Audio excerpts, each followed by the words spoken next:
കർണാടക രാഷ്ട്രീയത്തിൽ ഇപ്പോൾ നടക്കുന്നത് വെറും പുകയല്ല, വലിയൊരു തീപിടുത്തം തന്നെയാണ്. അഴിമതി വിരുദ്ധ പോരാളിയെന്ന് സ്വയം വിശേഷിപ്പിക്കുന്ന സിദ്ധരാമയ്യയുടെ കസേരയ്ക്ക് ഇപ്പോൾ ഹൈക്കോടതി ഇളക്കം തട്ടിയിരിക്കുകയാണ്. മൂഢഭൂമി കുംഭകോണ കേസിൽ ഗവർണറുടെ തീരുമാനം ശരിവെച്ച കോടതി വിധി വന്നതോടെ മുഖ്യമന്ത്രി സിദ്ധരാമയ്യ ശരിക്കും വെട്ടിലായിരിക്കുകയാണ്. സാധാരണ ഗവർണർ മന്ത്രിസഭയുടെ ഉപദേശം കേൾക്കണം. പക്ഷേ മുഖ്യമന്ത്രി തന്നെ പ്രതിക്കൂട്ടിലായ ഈ അസാധാരണ സാഹചര്യത്തിൽ ഗവർണർക്ക് സ്വന്തമായി തീരുമാനമെടുക്കാമെന്ന് കോടതി അടിവരയിട്ട് പറഞ്ഞു.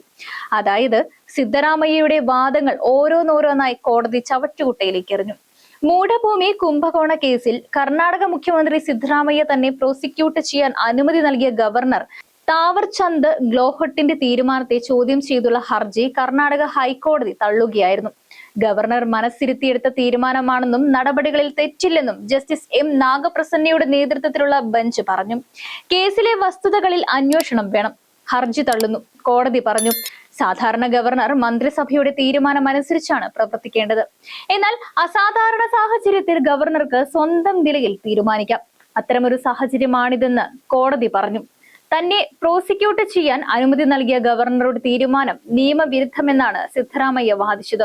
സംസ്ഥാന മന്ത്രിസഭയുടെ അംഗീകാരമില്ലാതെ ഗവർണർക്ക് ശുപാർശ ചെയ്യാനാവില്ലെന്നും മുഖ്യമന്ത്രിക്ക് വേണ്ടി ഹാജരായ അഭിഭാഷകൻ അഭിഷേക് സിംഗ് വാദിച്ചു. ഗവർണറുടെ തീരുമാനം മനസ്സിരുത്തിയല്ലെന്നും സിംഗ് പറഞ്ഞു. എന്നാൽ ഗവർണറുടെ അനുമതി സ്വതന്ത്ര തീരുമാനമായി കാണാമെന്ന് കോടതി നിരീക്ഷിച്ചു. Pradeep Kumar, T J Abraham, Snehamayi Krishna എന്നിവരുടെ ഹർജിയെ തുടർന്ന് സിദ്ധരാമയ്യ വിചാരണ ചെയ്യാൻ 1988 അഴിമതി നിരോധന നിയമത്തിലെ സെക്ഷൻ 17, 218 പ്രകാരമാണ് ഗവർണർ അനുമതി നൽകിയത്. സിദ്ധരാമയ്യയുടെ ഭാര്യ BM പാർവതിക്ക് മൈസൂരുവിൽ ഭൂമി അനുവദിച്ചത് നിയമവിരുദ്ധമാണെന്നും ഇത് ഖജനാവിന് 45 കോടി രൂപയുടെ നഷ്ടമുണ്ടാക്കിയെന്നും ജൂലൈയിൽ യോഗായുക്തയിൽ എബ്രഹാം പരാതി നൽകിയിരുന്നു. സിദ്ധരാമയ്യ, ഭാര്യ, മകൻ S. യതീന്ദ്ര, മൂഢയിലെ മുതിർന്ന ഉദ്യോഗസ്ഥർ എന്നിവരുടെ പേരുകളിലാണ് പരാതി നൽകിയത്. ഭൂമി കുംഭകോണത്തിൽ സിദ്ധരാമയ്യയ്ക്കും ഭാര്യയ്ക്കും മൂഢ അഡ്മിനിസ്ട്രേറ്റീവ് ഉദ്യോഗസ്ഥർക്കും പങ്കുണ്ടെന്ന് മറ്റൊരു ആക്ടിവിസ്റ്റായ സ്നേഹമയി കൃഷ്ണയും ആരോപിച്ചിരുന്നു. തന്റെ ഭാര്യയ്ക്ക് ലഭിച്ച ഭൂമി 1998 സഹോദരൻ മല്ലികാർജുന സമ്മാനിച്ചതാണെന്ന് സിദ്ധരാമയ്യ അവകാശപ്പെട്ടിരുന്നു. എന്നാൽ 2004 മല്ലികാർജുന ഇത് അനധികൃതമായി സ്വന്തമാക്കുകയും സർക്കാരിന്റെയും റവന്യൂ ഉദ്യോഗസ്ഥരുടെയും സഹായത്തോടെ വ്യാജരേഖ ചമച്ചു രജിസ്റ്റർ ചെയ്യുകയും ചെയ്തുവെന്നാണ് ആക്ടിവിസ്റ്റ് കൃഷ്ണ ആരോപിച്ചത്. 2014 സിദ്ധരാമയ്യ മുഖ്യമന്ത്രി ആയിരിക്കെയാണ് പാർവതി ഈ ഭൂമിക്ക് നഷ്ടപരിഹാരം ആവശ്യപ്പെട്ടത്. കേസിൽ CBI അന്വേഷണം ആവശ്യപ്പെട്ട് കോൺഗ്രസ് സർക്കാരിനെതിരെ BJP ബംഗളൂരു മുതൽ മൈസൂരു വരെ ഒരാഴ്ചത്തെ പദയാത്ര നടത്തിയിരുന്നു. ഗവർണറുടെ തീരുമാനം കർണാടകയിൽ വലിയ രാഷ്ട്രീയ വാക്പോരിന് വഴിതെളിച്ചിരുന്നു.